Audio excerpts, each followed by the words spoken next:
Welcome to Robert Craig's 10th in a series of virtual tastings,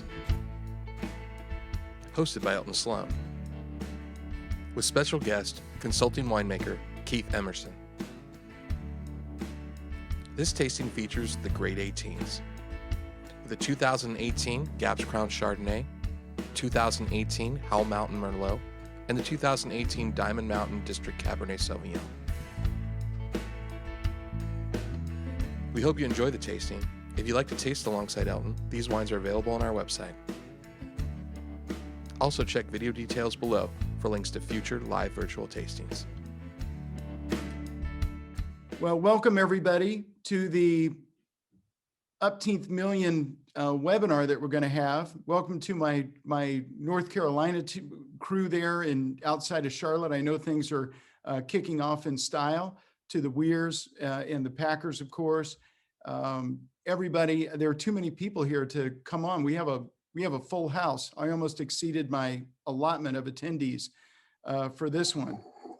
So welcome to the first webinar of 2021. I thought for sure that we would put a spike in this baby and put it in the ground, but I'm just so happy that you've all made it on. Thank you very much to our wine clubbers. Somehow we ended up selling more wine in 2020 than we did in 2019 with 4,000 fewer viewers to the winery.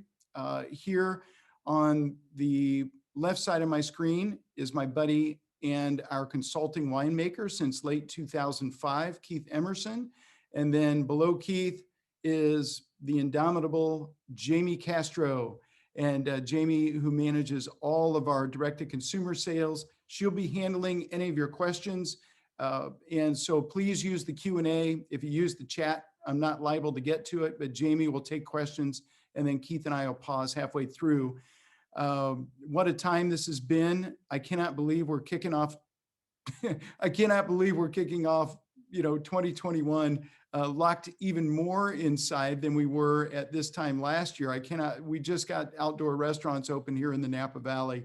So I'm thrilled to be able to go out and at least drink a martini outside. I think somehow that dirty martini juice has a negative effect on the virus, but I hope you're all safe and well. And thank you so much to coming in. Well, after the 2017 vintage and wines that I feel were similar to 15, highly underrated. I think the wines were just really tight, very tannic, took a lot of intense work in a lot of heat and a lot of working the wine to extract color in 17. The 18s were reminiscent to me of a vintage like 97, where the color, everything just poured out of the wine. You have this generosity of fruit, or maybe similar to 2012, really, Keith, I think with these big yields that some people did not really take off the vine, but at Robert Craig, we're only 4% or 5% over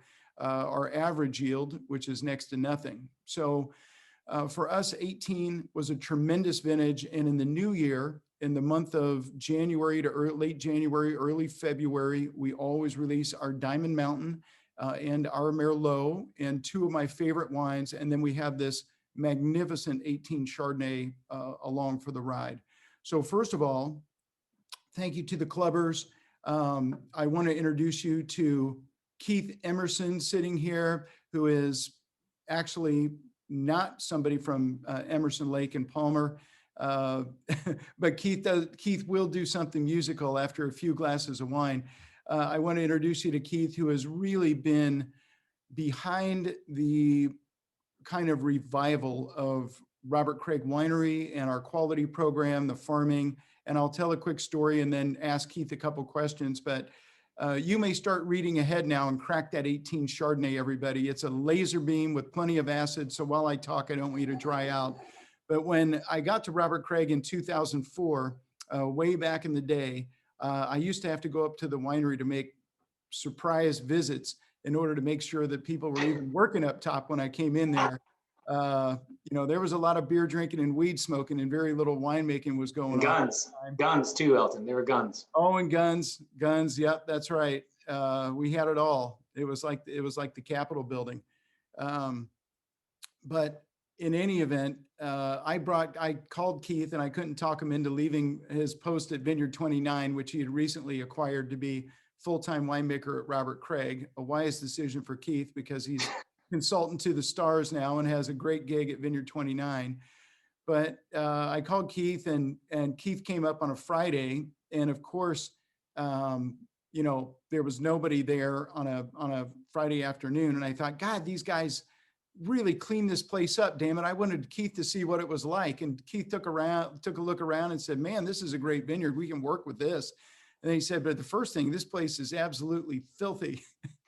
So that was my start with Keith. Keith blended and bottled the 2015 wines or 2005 wines, and then the 2006 wines and 2007 wines that we submitted to Robert Parker at the same time. Really put us on the map and brought us back into the realm of amazing press with all the 96-point scores on the 07 wines and huge scores on the 06 wines. So Keith, I know scores are not always equal to quality, as I will discuss with our Howell Mountain 2018 from Jeb Dunnick with 91 points.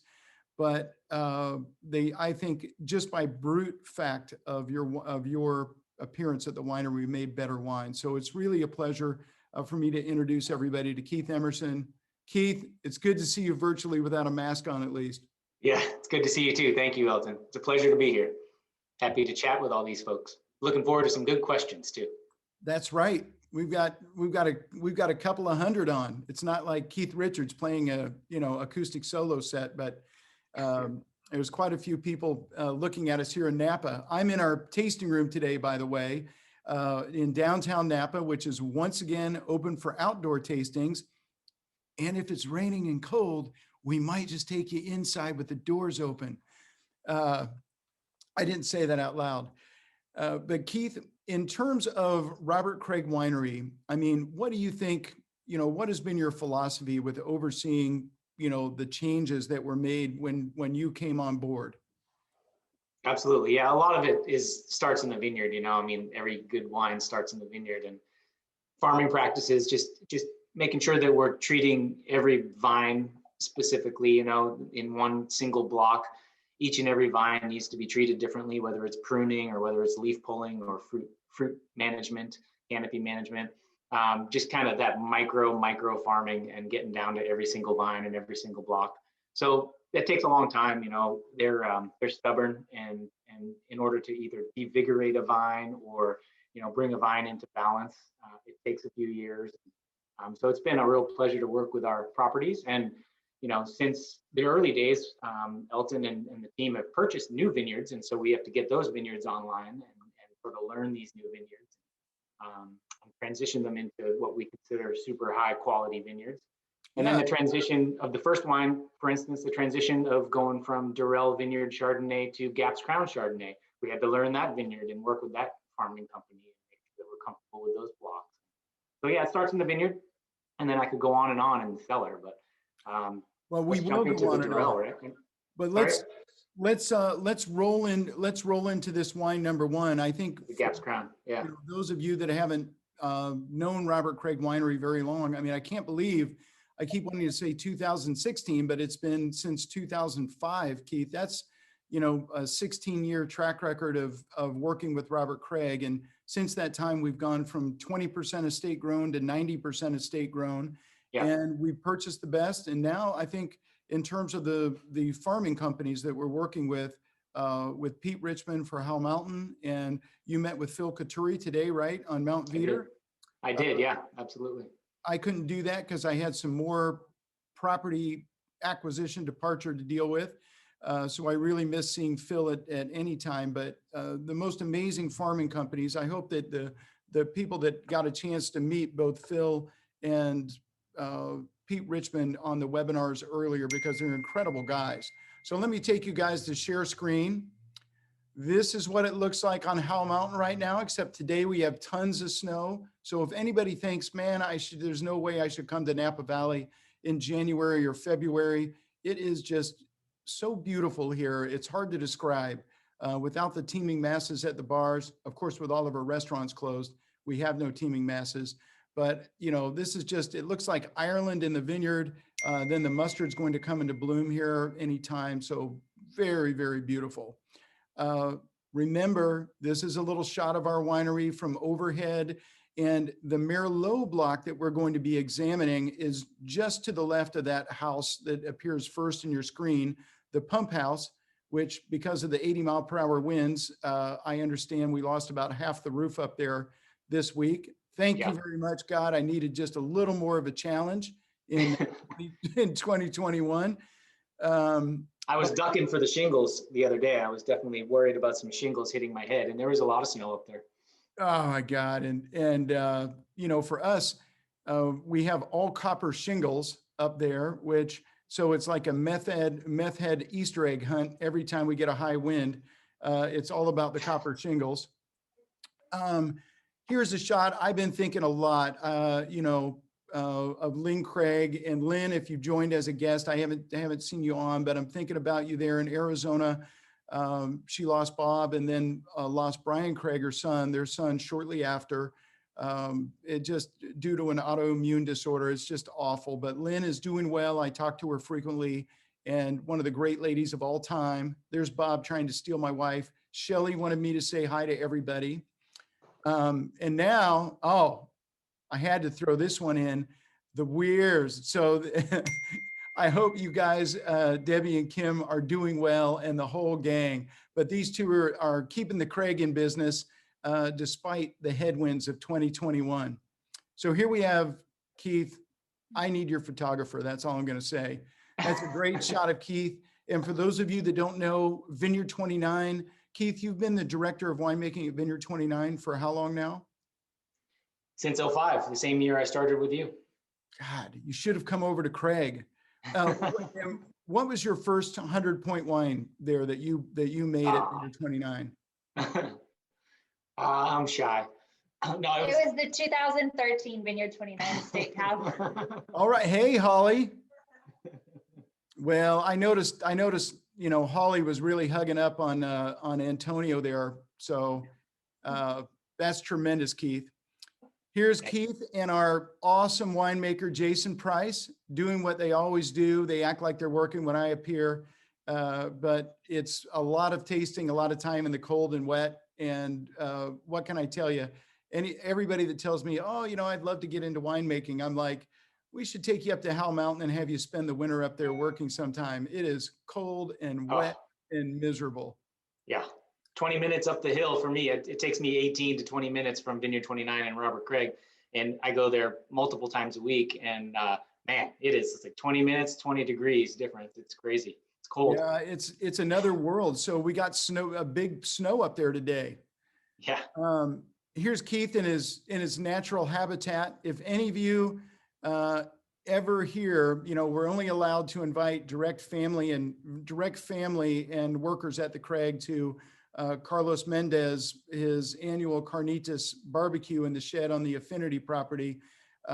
We did this one in October. It was an absolutely gorgeous day. You can see Keith there just completely focused on eating carnitas. Yes, with my mask on my arm and staying away from everybody as much as possible. Yep. That's when Chardonnay in my when glass. we still thought COVID was on its way out, right? Before the holidays in October, we thought this stuff is done in a month or two. And now here you are. That is that's a nice looking destemmer you have there, Keith. It's a serious crush pad. There's optical sorting, there's shaker tables, there's all kinds of fun stuff. So really get to play. We have optical sorting and shaker tables as well as the Bucharasilis, baby. Come on. Oh, it's the best destemmer out there. Love it. Now this one came up, somehow it recognized your face. This is I met Keith at Gundlach Bundschuh Winery when we both worked there many, many years ago. And Jim Bundschuh still makes an appearance in Napa to come and assess the great wines that are the competition. So there was a tremendous amount of Howell Mountain going on right there. It's always one of the best times of year. There we are in Rutherford Grill, and I cannot wait, Keith, to get back there. That's a great shot of you guys. My favorite lunches in the Valley is just hanging out with you for a few hours at Rutherford Grill, especially if Jim's going to grace us with his presence. That's right. And until the police show up and tell everybody it's time to pack up and get in an Yeah. Uber. Yep. That's never happened. No. But it was a pretty good, that was a pretty good bottle to mouth ratio there. So here, this is Keith and Jason here speaking to Phil Couturi. I got a good shot of them. Keith is always doubtful. Jason's always hopeful. It's a classic shot on our Veeder property. And then I took a shot because Jeb Dunnick's big Napa report came out yesterday. I didn't submit the 17s to many people, and Jeb gave us really great reviews on the 17s, as well as Jeb Dunnick or James Suckling just came out and gave us great reviews on the 17s because the wines were so tight. But I think he had it down with the 18 vintage. However, it was nice. We got a nice score on our Mount Veeder Cabernet and really wonderful on the Spring Mountain as well. But I was disappointed in the Howell Mountain score because he tasted a lot of smoke taint on Howell, which we were not part of because we are very high up. And the one tongue of property we had that went down where the smoke lingered, we took all that out of the equation. So what did you think about the 18 vintage overall, Keith? Howell Mountain and everywhere else? Yeah, 18s, I mean, beautiful and bountiful. I absolutely love the 18s. It's funny because you mentioned 97, you mentioned 12. I would throw 2005 into that mix as well. Just of being larger crops than normal, but also just beautiful wines with plenty of concentration and a lot of fruit forward sort of juiciness. But up on Howell, it wasn't as heavy as down on the valley floor and in some of the other areas. So we actually didn't have huge yields in 18 on Howell Mountain at our estate properties, where I was seeing, 5-6 tons an acre on cab on the valley floor. Up there, it was closer to 3, maybe 4 at the most. So overall, I think from Howell Mountain, we're lucky that we are sitting in a place on the mountain where there's tons of airflow. Summit Lake being up at the summit, there's lots of airflow. There was no chance for smoke to really sort of in one area for too long. And then as we go towards Candlestick Ridge, that's really its own little kind of mini appellation, if you will, mini district where it's not close to any other Howell Mountain vineyards. It's overlooking Pope Valley and kind of facing towards the east and the north. And it just had plenty of exposure, plenty of airflow again, and that higher elevation, I think, just allowed us to grow and harvest grapes that were not tainted, and we were very fortunate. Well, it was an amazing vintage, very difficult. I just could not believe that. Are you kidding me? We lost $1 million in 17 to the fires, then another $1 million in 18. And oh my God, 2020, I would have loved to have lost just $1 million this year. If this keeps up, I'm going to never eat anything other than ramen noodles. Just remember that. Just remember that, folks, when you're looking at your email to order a little more wine. Preserve the Craig hashtag. But yes, let's get into our first wine. Keith and I share a love of white Burgundy, and we came from Gunlock Bundschuh, where the Bundschuhs have always made stylistically. I love the Venus map. Have always stylistically made these really acidic, tight Chardonnays in some ways because they don't want to spend the money on the oak budget, but they also have a great site to grow a Chardonnay. And so tasting those wines, like those guys and Mayacamas and Cerritos and Hanzel and my favorites, that was the style that we decided, that I wanted to make our Chardonnay in. When I first got to Craig, remember they would take the Chardonnay and just put it into the big tanker truck. We weren't even bottling at the winery and not even gas it and just roll it down the hill. So the dissolved oxygen meter would be going, the DO meter be like, man, red alert, red alert. So we used to age that stuff pretty well just in the bottling. But we went from Durrell Vineyard. 2003 was our first that we made a Durrell only.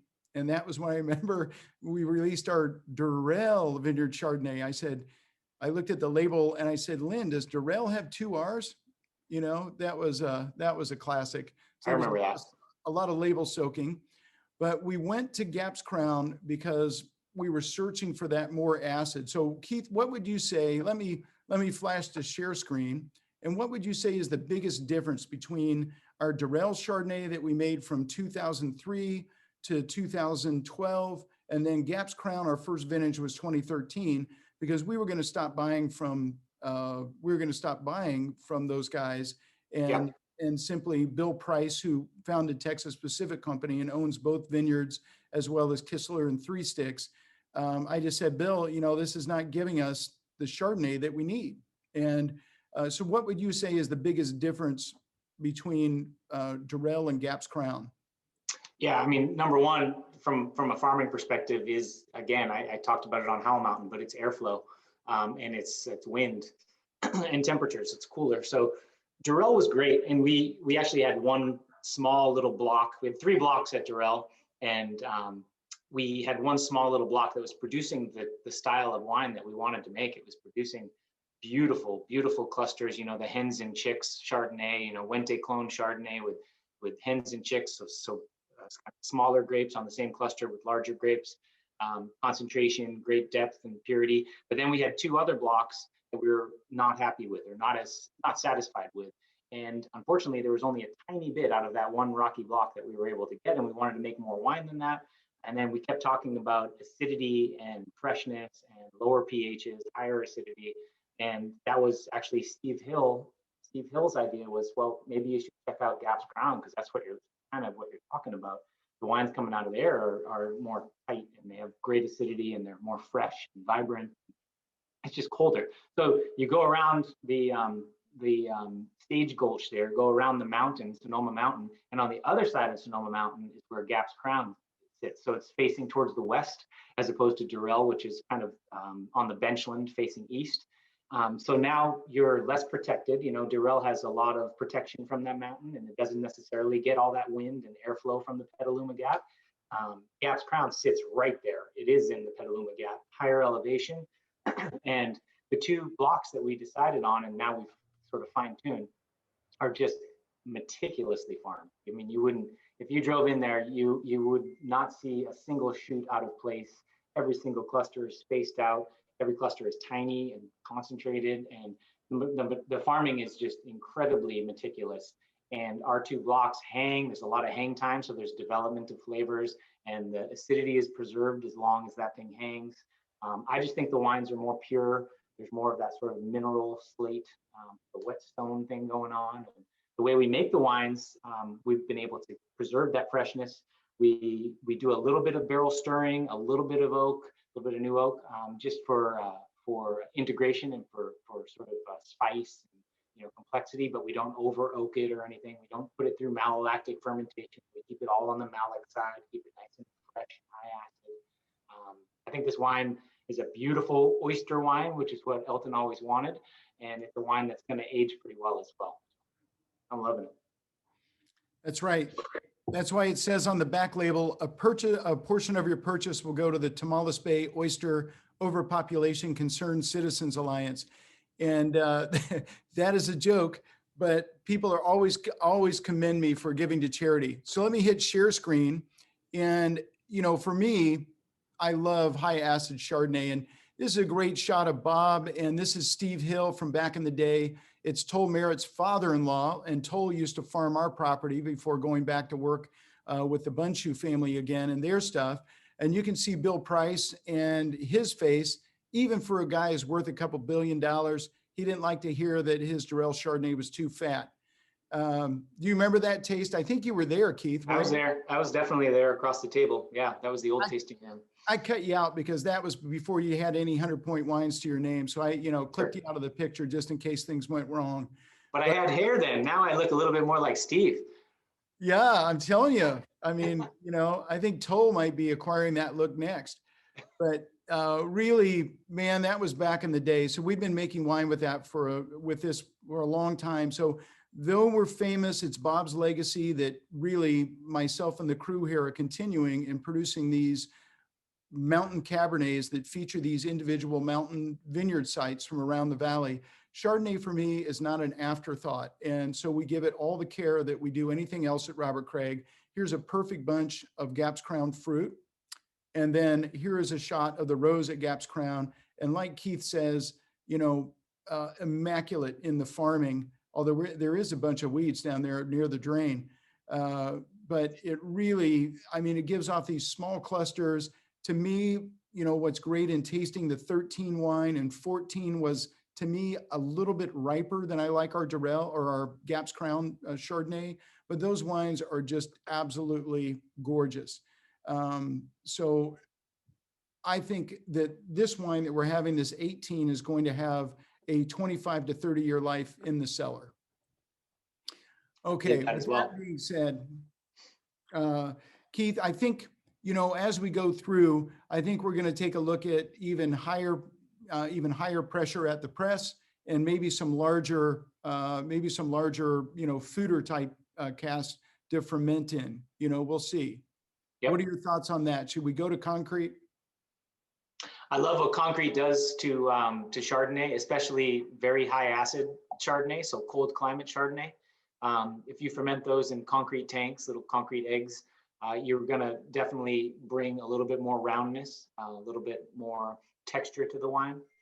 But you know, I would only do that in a small percentage, maybe 20% or so. But that's a great idea and great direction. Well, I'm going to borrow Courtney's egg. We're not going to pay Perfect. for one.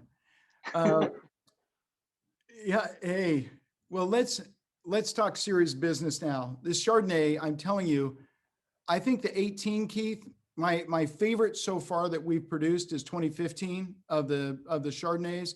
The 16 and 17 are brilliant, but this 18 Chardonnay is off the chart. It's really pretty, but also has like a violent core of acid. So I'm really looking forward to seeing how this one ages. Before we get to Hell Mountain, though, I couldn't help noticing you dropped me a bottle of Sonria, which I requested. I did. I dropped you a couple bottles yesterday. For everybody who is not here, I'm sorry. I don't know if I can, that's the camera's too, my Mac camera's too lousy. There you go, Keith. But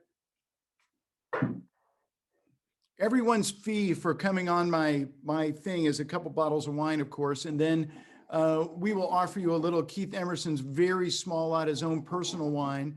Keith, are you going to give my people some free shipping and a little friends and family if they? Absolutely.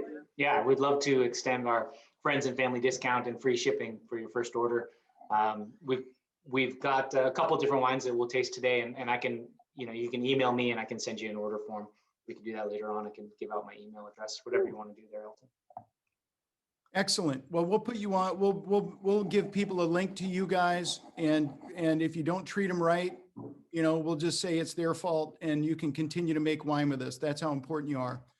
But this is 18 Sha Vineyard. That's right, Sha Vineyard Pinot, the famous Sha Vineyard from Oregon, considered one of the great Pinot Noir growing sites in the entire world. Yes, Holly, you've probably heard me. Holly just walked back in the room. She's probably heard me say this a dozen times, if not 100. But I'm a Pinot Noir lover, making Napa Valley. Cabernet for a living. Thank you, dear. Yes, Pinot Noir lover, making Napa Cab for a living. So the closest I can get to the Côte de Nuit would be to go up to Oregon and get some fruit from who I think is just the best grower up there.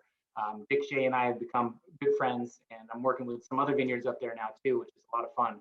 But I love Oregon, you know, and I love Oregon Chardonnay too, honestly, but which we're making now. But the Sha Vineyard is what I consider the Grand Cru of Oregon Pinot, and it is now it's a couple hundred acres. When I first started working with them in 2009, it was 120 acres. But they sell to over 20 different Oregon wineries and a couple of California wineries.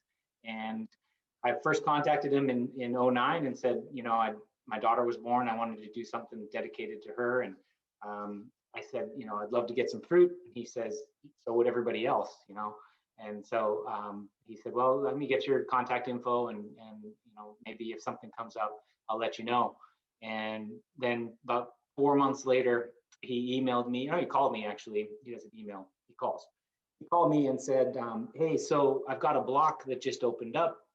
I read a little bit about you, and I understand you're going to be making the wine at Vineyard 29, and I respect that, and I'd like to work with you and discuss. So I flew back up there, and ever since then, that was in 2009. Ever since then, we've been flying up there 5 or 6 times a year, and making Oregon Pinot, and just started making Oregon Chard as well.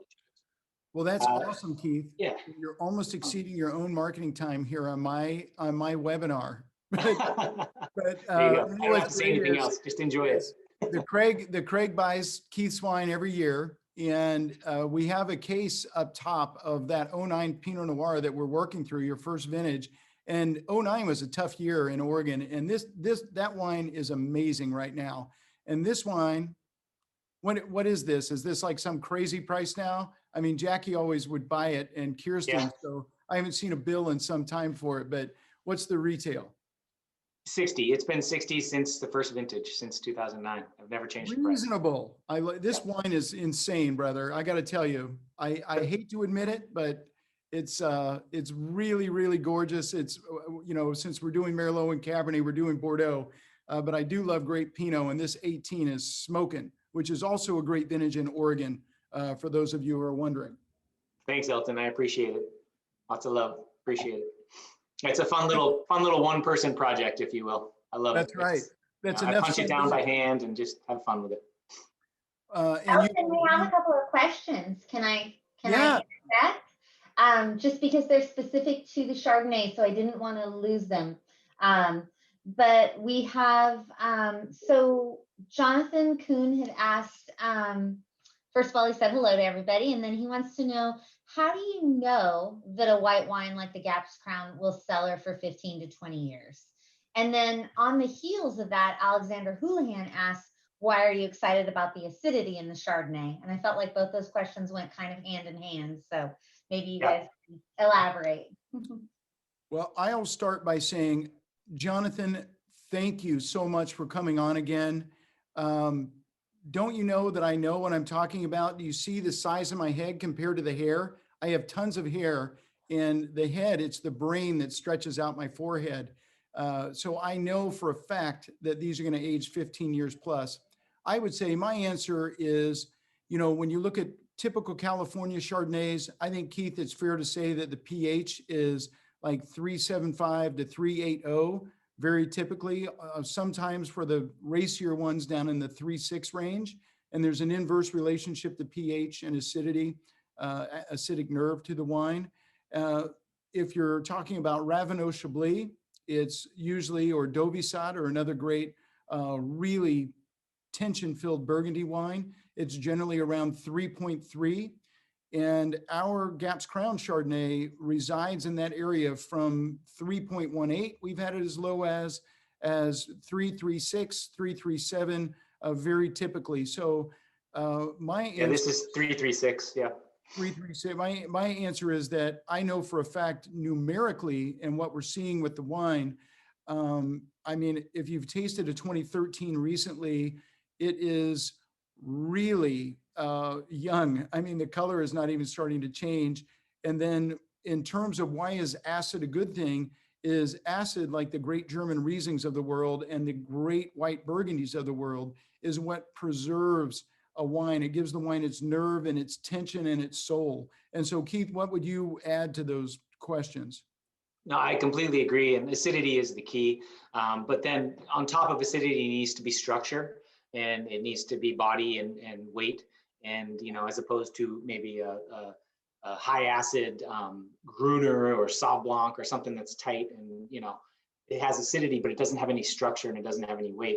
And with Chardonnay from a site like this, that structure, the combination of structure and acidity really helps and allows ageability. And then there's handling. Handling is key, and not letting the oxygen go up at all. Anytime you're moving wine, be super gentle. Elton mentioned, back in the old days, truckers showing up without gassing the tanks or anything. And this is babied all the way to bottle. I mean, from every movement, every step, from pressing and how much gas is on the press so that there's no oxygen exposure at all, to racking from barrel to tank, no oxygen exposure at all, super careful, inert gases, and then getting it into the bottle without any oxygen as well. That's key as well for aging. That helps a lot. That buys you 5 years just by handling. So, it's a combination of things. And then, of course, the DM cork, which is guaranteed, for the next 30 years to keep 5 bar of pressure against the outside of the glass. through the nature of the cork. So it's a natural cork that's been exploded, re-adhered, so we never have any TCA or cork wine problems with the wines ever again. And a lot of great Burgundy producers are now using DM cork, on their Grand Cru Burgundy, white Burgundy, in order to avoid Primox. So we've spent enough time on these damn white wines and these Burgundy varieties that Keith loves so much. Let's kick it into high gear and get started on some Robert Craig Howell Mountain Merlot 2018, AKA Merlot Mofo, here at the Craig. Elton, while everybody's pouring that wine, Jim Freeman had asked, what exactly is Keith's role as consulting winemaker to Robert Craig? So maybe you could just talk a little bit about the difference between a consulting winemaker and obviously Jason, our full-time winemaker. Well, I feel like Keith, like most consultants, he shows up every once in a while and charges us a huge amount of money and then takes all the credit for Jason's work. That's pretty much what goes on. No, Keith and I, from the time we were at Bundschuh, it's critical that we both have a very similar palate, and it's hard to find somebody that's going to direct your program.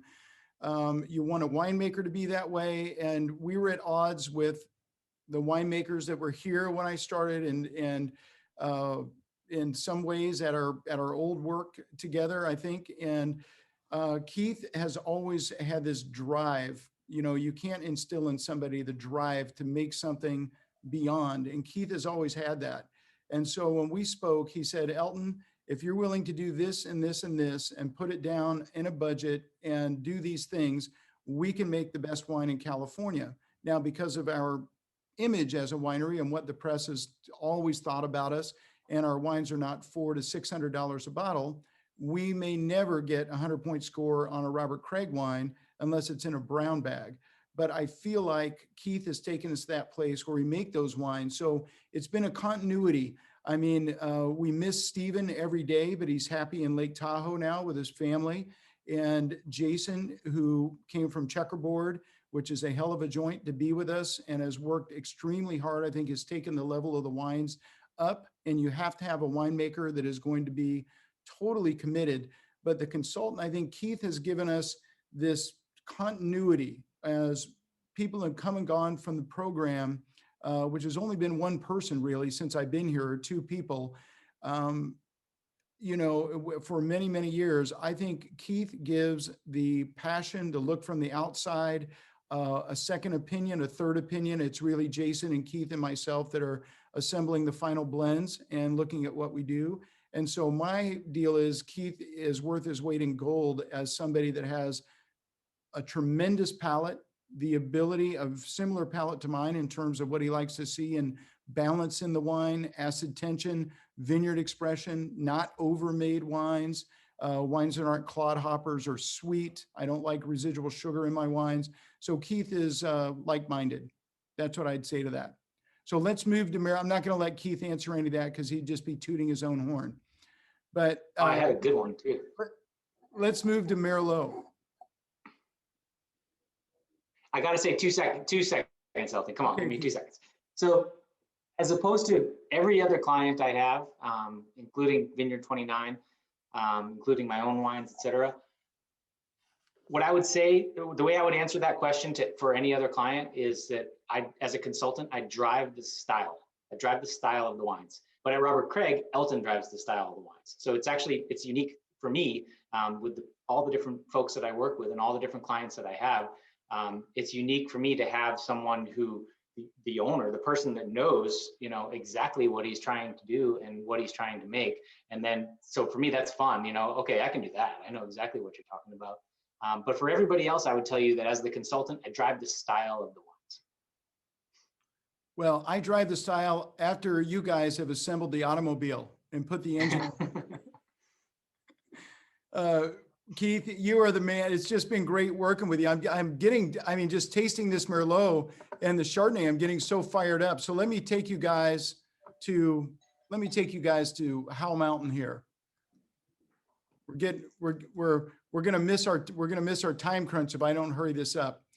So here you have, I just did this Howell Mountain Vintners and Growers for the Howell Mountain auction that was canceled this year. I assembled the guys that founded the AVA, and we had this wonderful time. And you have Bob Brakesman there in the front. You can see Randy Dunn.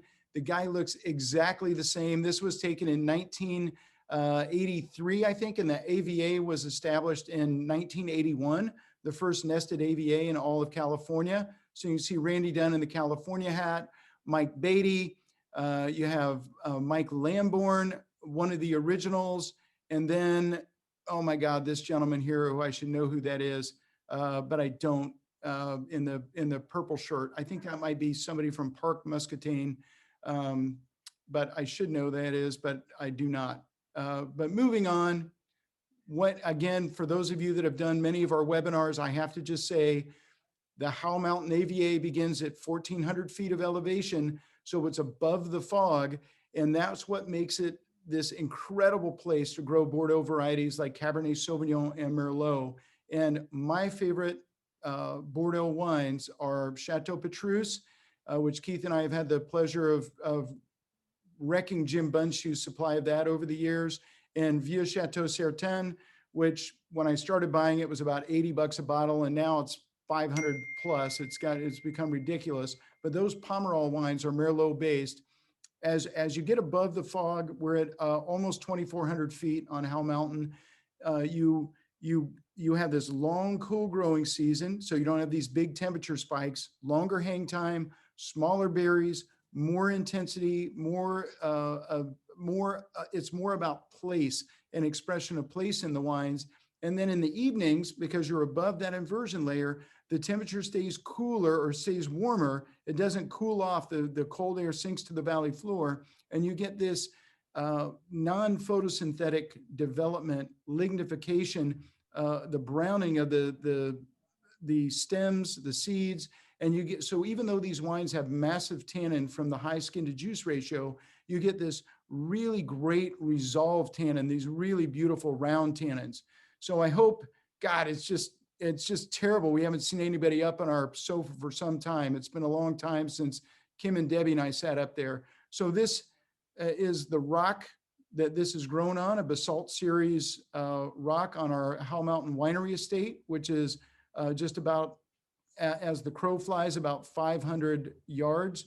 But in drive time, it's almost 2 miles. Here's a bunch of Merlot on our Howell Mountain property.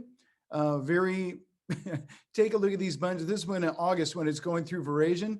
And then this is a typical bunch on Valley Floor. Craig, Valley Floor. Craig, Valley Floor. It's really extraordinary how much smaller and looser the clusters are. And a lot of it's because it gets windy every time, up there you can see the berries aren't packed together. So it's great. We don't get the mold. As you're coming up the driveway here, to our property, and this is like, obviously looks like Pete Richmond has been at work rather than Walsh. On the left-hand side, you have the Merlot block that we pull most of this from, as well as some from Candlestick Vineyard. So here's a shot, a fairly recent shot from on the Merlot, again, is on the right-hand side as you leave. Here are the vines in winter. I don't know why I included that. This is what Candlestick looks like in the wintertime. It's incredibly beautiful. It's all recovering from the fires now. It's turning green. It's not so depressing to look at. Another shot of Candlestick. So the Merlot block in Candlestick is predominantly this block that's in the foreground up near the top. The lower block of that is Cabernet, and up near the top of that block is Merlot. And it's in these extraordinary places, Candlestick and our Winery Estate Vineyard. You can see this is a close-up shot of one of the berries. Very little juice, all skin, intense flavor. A shot of our painstaking barrel painting process that we do here. It's very similar to Chateau Lafite or at Vineyard 29, where Keith has his own painting process. But that was good. Inside joke. Good one. Yeah, exactly. Keith has his own barrel painting thing, but at Robert Craig, since it's not a Sha where people come and examine it. But Keith, what would you say in terms of our barrel program at Craig compared to other wineries our size? Oh, well, I think just trying to make sure that we're complementing the fruit and letting the fruit shine and letting the fruit be the star of the show. So we're using judicial use of oak, not over oaking the wines, but trying to match up each barrel type, each forest, each toasting level to each specific block. And in the case of this Merlot, it's about sort of the sweeter kind of sweet vanilla, medium to medium long toast barrels. Forests from the Allier and Tronchet that are more tight grained and fine grained. So really, only giving the wine a judicial use of oak and not overpowering it, letting that fruit shine. That's what we're doing with the oak program for sure. And then 18 months, not trying to overdo it, 20, 22 months. It's not what we're doing with this Merlot. We're trying to, make sure that fruit is the star of the show. So 18 months total. The percentage new is like 60% new and 40% once used, all French. Well, this wine is just so explosive to me in the mouth. It has this incredible, Keith and Jason and I, and before Jason and during Jason, because he was assistant winemaker for a number of years, we used to sit around and you remember we would just blend all this into the Cabernets. And finally, I just said, oh my God, this Merlot, I don't want to go out of business by producing a high-end Merlot because it costs us so much money to farm on Howell Mountain. I mean, if we were growing Chardonnay up there, it would have to be $90 a bottle because there's no getting around the cost, the $25,000 an acre it is to farm versus 9 to 10 on the valley floor. And it's amazing to me that I just kept saying, oh my God, we got to make Merlot. And then when we purchased Candlestick, I had no idea what to do with it all. And now we sell quite a bit of it to other people that make great Merlot. But so our first year in 15, I've got an incredible amount of 2015 Merlot in the library because I made like 700 9-liter cases of it. And now we make about 170, which is the right amount. I don't have to think about it. It just goes away. But this, I think, is very quietly one of the best red wines made in the Napa Valley. And this 18 it's killing me, man. So what do? We did what, like 8 to 10% Cabernet, Keith, if I recall, in this wine? Yeah, what we love to do is you're showcasing a site, right? And so the Cabernet that goes into it grows in the block right next to it, basically. Block 5 Cabernet, about 8%. And then we use a little bit of Malbec from the, just right down the road from the Candlestick Ridge Vineyard as well. So that Malbec is going to bring sort of a fleshy, plummy, juicy fruit profile, maybe a little bit of blues. Malbec is like Merlot on steroids, right? And so it doesn't have the huge tannin profile of Cabernet, but it has intense color and it has this amazing perfumed sort of blue fruit profile. And so just a couple percent Malbec goes a long way. And then that Cabernet brings that darkness and it brings that complexity, it brings that power and weight. But the Merlot itself, this single block Clone 181, it's a star. We're just using those blenders to sort of fine tune it. I learned something every time I do one of these webinars. I did not know that our Merlot clone was 181.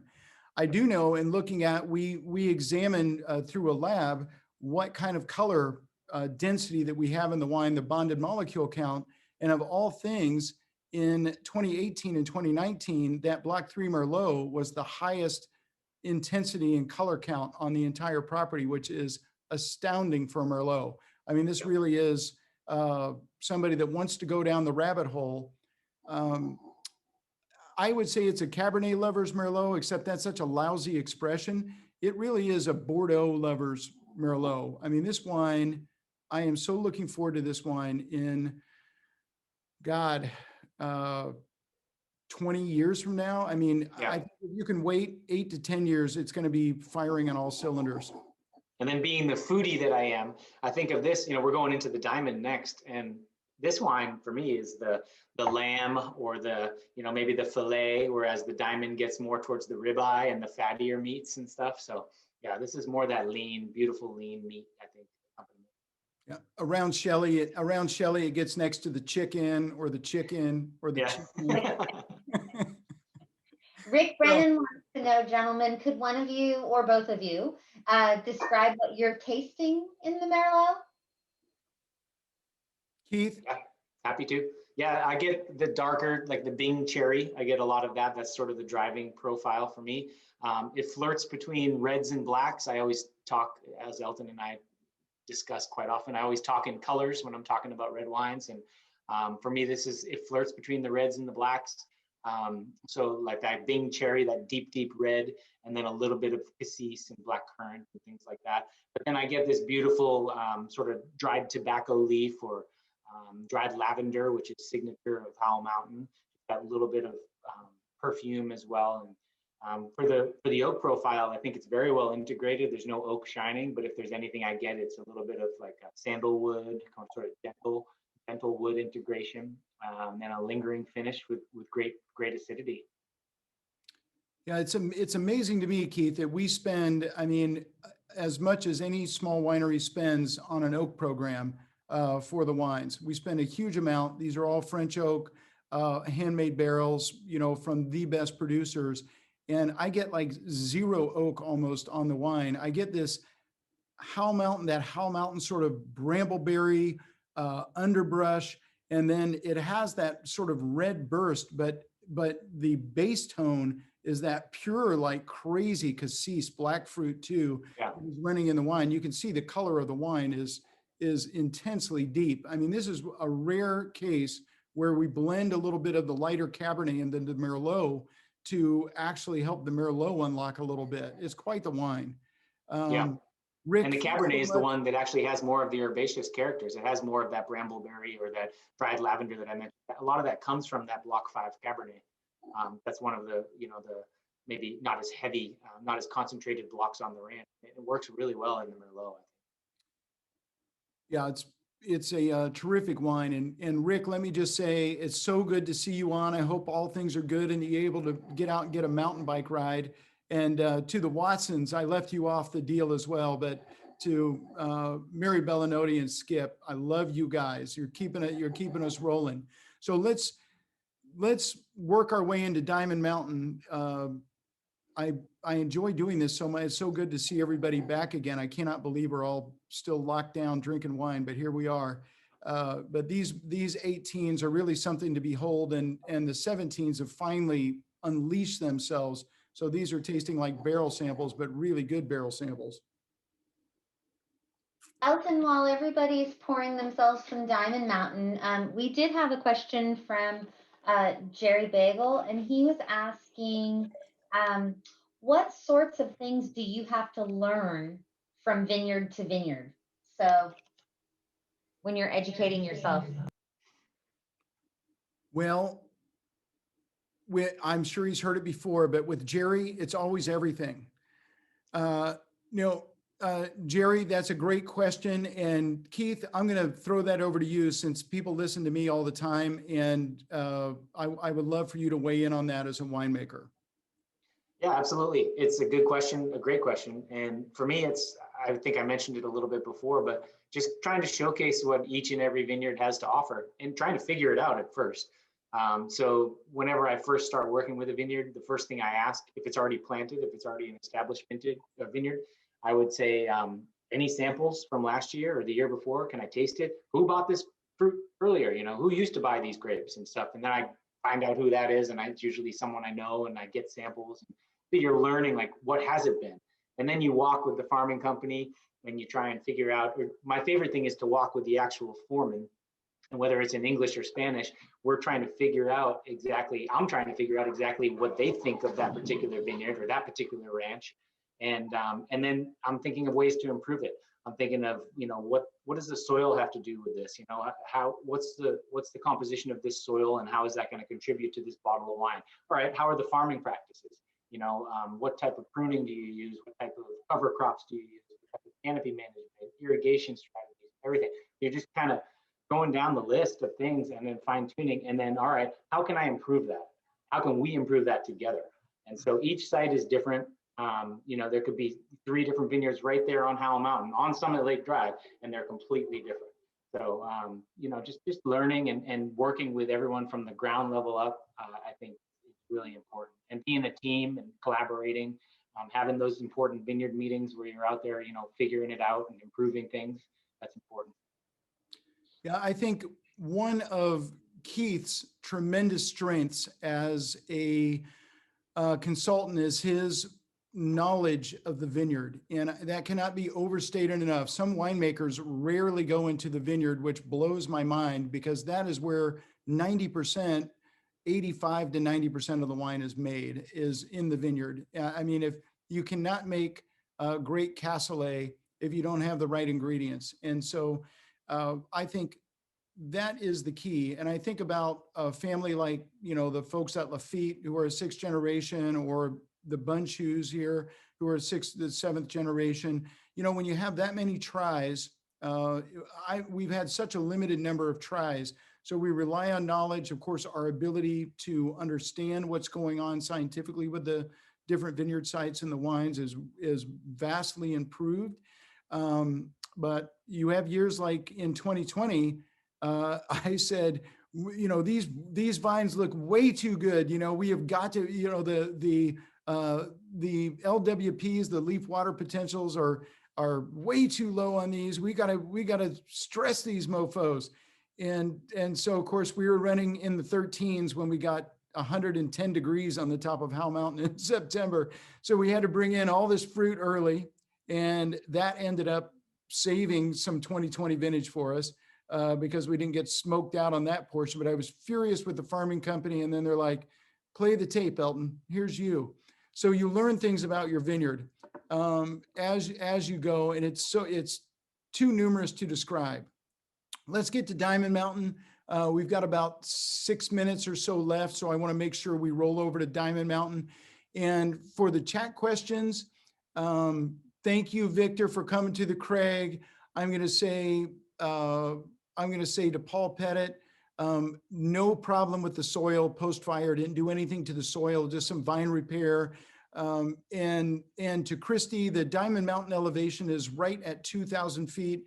And on Howell Mountain, we're almost at 2,400. So very similar in terms of elevation. Okay, here we go. So from the barrels, this was our first Diamond Mountain that we produced in 2012. And I think the 2012 was a good first start. It's not my favorite Diamond. I think we really came into our own there. We improved in 13, but 14 and beyond, I think we made crazy, spectacular wines. And I did not submit to 18 to press. We don't have any. And it always has received its average 95.5 points from Venus and Parker over the years. Here's a shot of the Diamond Mountain Vineyard. You can see this awesome white soil. You're looking right back at Howell Mountain now, where we are. This is Stephen Tebb when we did a little field trip. This is such a great shot of Stephen showing us the rocks on Diamond. And then taking a big smell, because you could smell these rocks in the warm sun that day. And the wine has this quality. This is Andrew Jeffrey Vineyard that's owned by Peter Thompson. Crazy expensive. I mean, the other wines that have come out of there have been La Jolla, Diamond Mountain, and Cardinal. So Cardinal is $395 and La Jolla now is $595. And little old Craig is in there buying fruit at $15,500 a ton. So this is a true bargain. I think our Howell Mountain Cabernet to me is our highest quality offering, but because Andrew Jeffrey is Andrew Jeffrey and we buy the fruit, the price is slightly higher. Here's a shot of the soil, this pure white, our section of this pure, beautiful volcanic tufa up there. Another shot looking back over Mount St. Helena, and just to the right of that big mountain is the summit ridge of Howell Mountain. So you can actually see their property from our property. It's just gorgeous. And the reason they call it Diamond Mountain is in the setting sun from the eastern side of the valley, it sparkles. So this is actually Rachel with one of our longtime wine clubbers with Patrick, and they're discussing Diamond Mountain. But our block here is down and to the left on this promontory. It's a pure white ash volcanic promontory, the best section of Peter Thompson's vineyard. It's a real outcropping, Elton, if I can just chime in. It's compared to the rest of the vineyard, I've worked with 3 other blocks there for years, and the Robert Craig block is definitely my favorite. It needs 2 different drip lines, 2 double poly drip lines, because it's so rocky that it needs, sometimes it needs twice as much water as the rest of the vineyard, because it's literally, those vines, Elton mentioned it before, but they are struggling to get water. So they're so concentrated. The grapes are just incredibly concentrated. It's like walking on the moon when you're in the Robert section block. It's just dusty white tufa. Yeah, you can see that soil is just really something else. It is a special vineyard, to be sure. But after a while, I mean, with the price going up, we'll see in the future. There's no way at Robert Craig that I feel sane about charging somebody $300 for a bottle of wine, unless it's, of course, Robert's block. But Diamond Mountain, this was one that has just been a labor of love, and it's such a great vineyard. Pete Richmond farms this as well, which is terrific, and farms our Howell Mountain properties. So it's really a terrific symbiosis of we don't have to do too much. Pete loves Keith. Keith loves Pete. Jason is tight with Pete. So we have a really nice, although that the gentleman that owns the place, Peter Thompson, will never agree to drop fruit ever. I'm just saying, Peter, in case you're watching this, we could use that. But so Keith, what do you get on this wine? What are you tasting when you have this? To me, you have to let this wine open because of the DM cork. To me, it needs DM, there's very little oxygen interaction because it's such a tight seal, and it needed just a second to open up, but it is, again, an explosive wine. Yeah, concentration is intense. Crushed rock, scorched earth, just intensity, black fruit, that creosote sort of black fruit driven, again, black currant, cassis. It's a powerhouse, and you can't throw enough oak at it. This is where your judicial use of oak is still judicial, but you know that you can go a little higher. So a higher percentage of new oak compared to the Merlot. But these barrels, I mean, they're the finest. They're the finest French oak with the perfect oaking and tight grain, and they complement the fruit. And they only, you're not getting oak. I'm not getting smoky, toasty characters or roasted, anything like that. It's more about letting the oak complement and bring body and bring mouthfeel and bring weight and complexity to the wine, but still letting the fruit be the star. And when you taste those grapes out there in the field, they taste like this. They taste black fruit, and they taste powerful and concentrated. Yeah. So we also pick earlier than everybody else. Cardinal and Lacoya and everybody, they pick later than us, a good 2 weeks later. That's because we're on that really stressed section, and because of our style and what else is trying to do. And this wine has a little Cabernet Franc and a little Petit Verdot in it, which I think really adds dimension to when we made it with 100% Cabernet in 2012. I think we weren't quite prepared for how ripe this portion gets because we're on a cold, windy rock up there on Howell Mountain making Barolo, but it is quite the wine. I mean, this wine is absolutely stunning. As usual with Craig wines, sometimes a decant is necessary. It's got a little unfiltered, unfined. It has a few chunks in it, but even as a young wine, but it's a beauty, Keith. I mean, you and Jason have done an amazing job. I remember how big this wine was when we first started tasting it out of barrel. And I think between 18 and 19, I might lean toward the 19 as the best Diamond Mountain that we ever made. But along with the 16 and the 14, I think this wine is right there. It's just an incredible bottle of Cabernet. So Diamond to me is one of those things that we always wanted to do, and we said, what the hell, and did it. But it is tough when you don't own the vineyard to shell out that $15,500 a ton for the fruit. But we'll see what happens in the future, you guys. I mean, it's such a extraordinary wine. With that being said, we're almost to the end. I'm gonna send us out with a little I'm going to enjoy some of Keith's. What is this your 18 Napa Cabernet from Emerson Brown, Keith? Yes. Yeah. Thank you for showing it. We have Emerson Brown is a small brand. I've been doing at Vineyard 29 since 2005 as well. And we have a Napa Cab at $50, and we have a single vineyard Oakville Cab at $95. This is our new release, which is the 18 Napa Cab. So it's a blend of 4 vineyards that we work with from Oakville, St. Helena, and Calistoga. I've always loved your wine.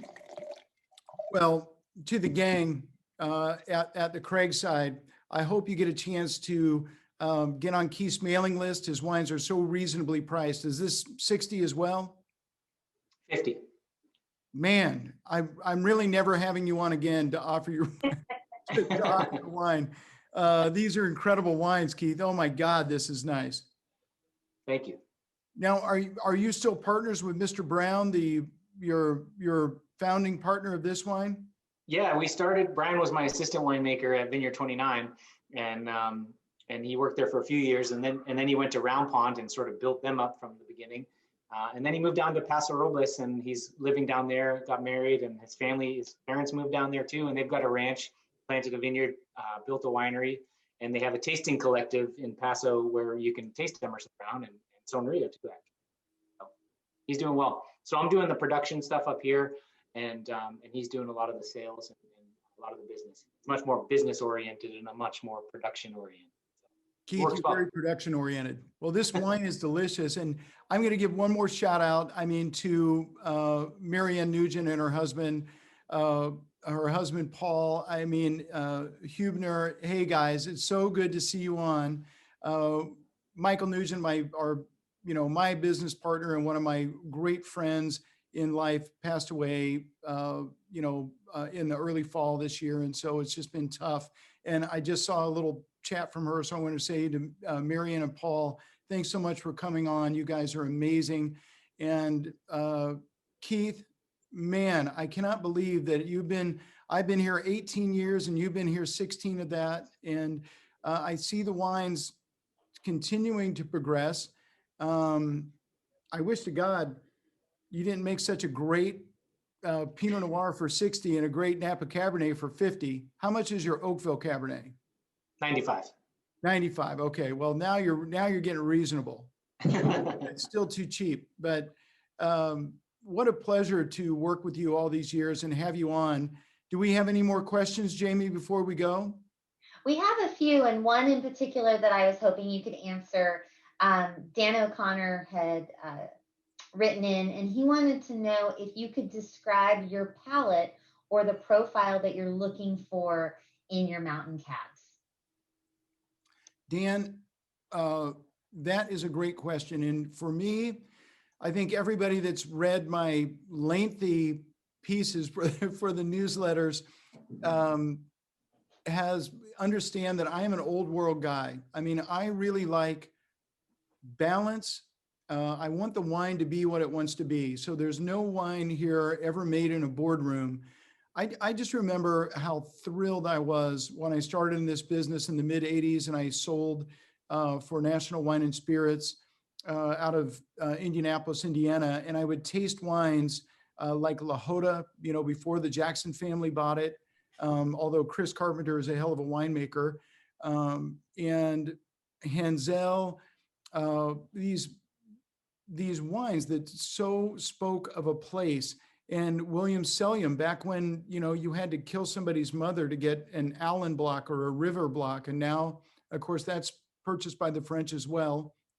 So we'll see what happens with all that. But for me, I have a very old world palate. It's about site expression. It's about the nerve of the wine. So the wine has to cellar. It has to be balanced. It has to show the vineyard. And those are the three primaries. And if the wine is balanced enough to age well, it's going to show well when it's young, because we all don't have 50 years to wait on a bottle of wine. If the wine is well balanced, if you have a wine that's too tannic, what happens is the fruit dries out, the tannin lives on, and it's like drinking Diamond Creek 1984, which sometimes is better on the mushrooms than it is in the skillet than it is, you know, in your glass, because some of the fruit is dried. Occasionally you get a great wine from Napa back in the day, but I think we're making the best wines we ever have. And to me, my commitment is to be the opposite of what Galoni said about a very famous local Napa producer that has received high scores from other publications of, you know, of all these wines, I cannot tell them apart. And to me, that would be the worst, to have our Howell Mountain, Mount Veeder, Spring Mountain, Diamond Mountain, and Affinity all taste exactly alike. That would be because they use the same oak regimen, the same deal. And so Keith is with me and Jason is with me in this journey to have these vineyards articulate themselves in the wines. And that's why we make these wines. So I hope that's a fitting answer. And Keith, any parting words for our people? So you're going to get, we're going to send them your email. You better be ready, because our people are, you know, if any of you guys want a savage $50 bottle of Cabernet, this is it. Yeah, you can definitely email me, keith@sunriawines.com or keith@emersonbrownwines.com. But Elton, thank you for having me on. I really appreciate it. And I would agree with you 100%. I think for the person that was asking that question, just in general, if I compare the Robert Craig wines to a lot of other wines that I'm making, because of Elton's sort of old world preference, they're higher in acid and they're going to age very well. And yes, they are going to show well upon release, absolutely, but they're also going to show really well and perhaps better than some of their peers in 15, 20 plus years. I compare it to, my wife sells a lot of great European wines, and I'm able to say that the 2016 Barolos are, you know, everyone's talking about them and they're just coming out or just came out. They're unbelievable. They're unbelievable right now. And in 20 years, they're going to be unbelievable. That's more like the Robert Craig style as opposed to some of our peers. Yep. Thanks for having me on. Keith, give Holly a big kiss for me and a hug. Holly, I love you. Thanks for coming on. I miss you. Can't wait Shelley. to do this in person soon. I know. Oh my God. Yeah, I'm so over it. To all of our club members and all the people that read my newsletter and have not left the club because of it. I have to say that thank you very much.